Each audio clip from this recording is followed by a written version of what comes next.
If you love Paul Harvey stories and the rest of the story, subscribe now. Now the rest of the story. Marty was a beginning law student who had the world by the tail. His father had spared no expense preparing Marty for a brilliant legal career. His college professors had admired the young man, and now at 22 he had his master's degree and a beautiful fiancée from a wealthy family. For Marty, the future had never appeared so luminously bright. So his friends thought nothing of it when, on July 16th, he threw a festive party.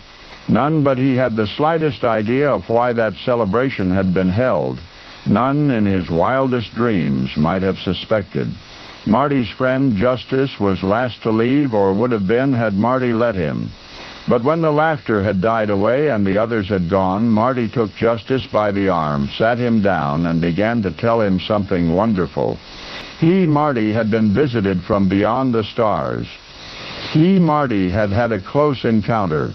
And this, as Justice heard it, was the rest of the story. Getting ready for the upcoming semester had been at once a happy and aggravating adventure. In the first place, the textbooks Marty must have were not available at the university. He'd have to procure them from an off-campus supplier. No big deal. Marty would walk to the store and back. In fact, he was returning from that shopping trip with his brand new law books. The books were bundled under his arms. Dark clouds began gathering.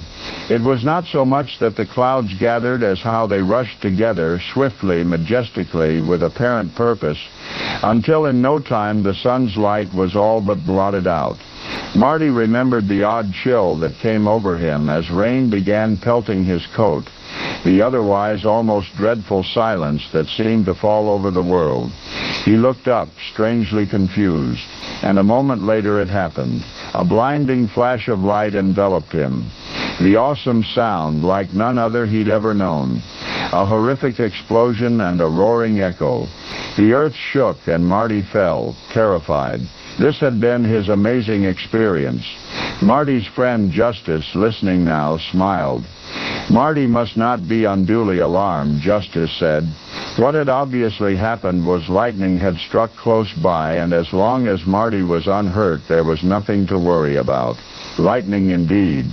Marty agreed, but also a sign, a close encounter of the very first kind, a command from heaven itself, to which Marty had instantly responded. As he fell to the ground, he vividly recalled saying, "Save me, and I will devote my life to God in a monastery." Justice was astonished.